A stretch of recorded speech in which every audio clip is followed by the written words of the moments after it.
So, magluto na naman ang mga loves. Kumusta kayo po kayo mga guys? Kayo ba ay nakapagluto na? Tayo ay magluluto ng ano. Dapat kasi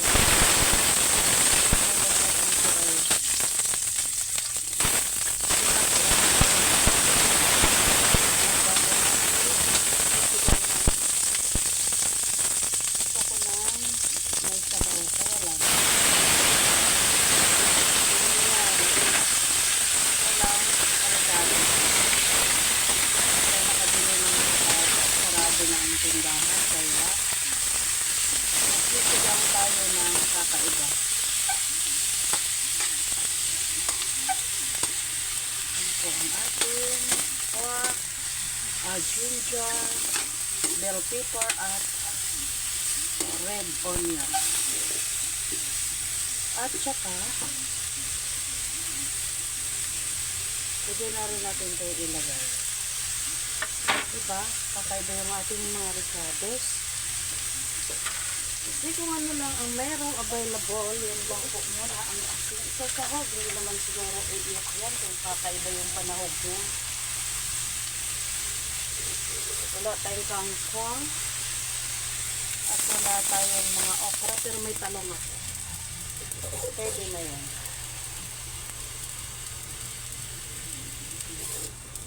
So, lagay tayo ng sabaw at takpan para lumambot ang ating karne. Tadaan! Ayan na po siya guys, ang ating. Medyo masabaw yan. Pero palambutin pa kasi. Tanggalan natin ng mga lutang-lutang. Yan po ay excess oil. Tatanggalin natin para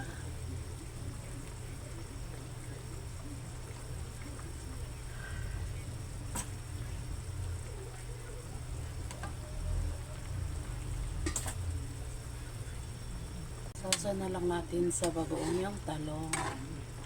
Hindi natin magbinagoongan. So palambutin lang muna yan. At meron naman tayong kaperasong potato din. Nalihis din siya dyan. Pwede na yan. Para-paraan lang sa pagluto. Ito naman, panglagay ko sana sa bagoong kaso nagbago nga ang ating recipe guys. So, lalagay na lang natin sa suka. Pang sausawan. Ayan, diba? Ang lakas ng radyo sa kabila. Narinig niyo ba? Ang TV sa kabila.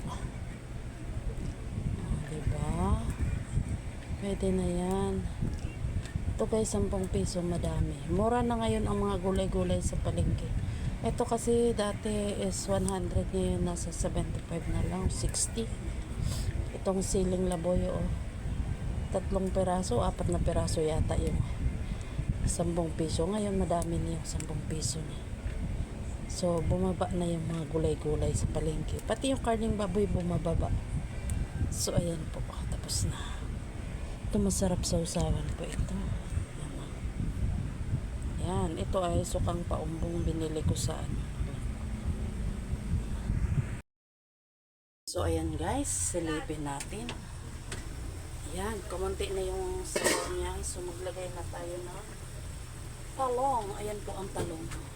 Madami po siya kasi pang ano sana to, binagoongan.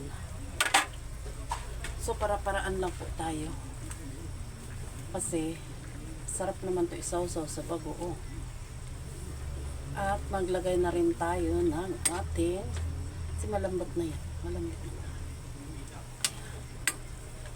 Maglagay na rin tayo ng tawag dito. Sinigang mix. At saka maglagay na rin tayo ng asin at bitchin. So, solve na. Diba? Para-paraan lang talaga. Loh, nagmo-moist na yung aking camera. Lagay tayo ng asin. Baka umalat naman. At ito. Kasi mabilis lang yung talong maluto.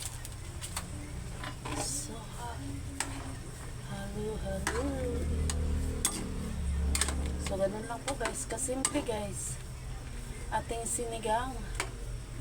Kakaiba yung mga sahog, diba? So, sinigang pa rin siya. Kasi inasiman siya eh. Diba? Palambutin lang natin saglit ang ating talong. Pakuluin lang natin. Hindi pa ako nagtitikim yan. Bihira ako magtitikim ng luto ko guys. Tansya lang talaga ako.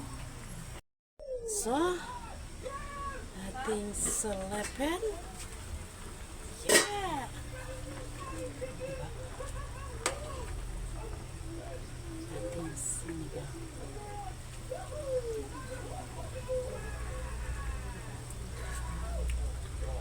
Sarap. Macharap. So, luto na po yan guys. Kasi pag tinakpan natin yan, lalambot na yung talong. So, maraming salamat sa lahat ng nanonood.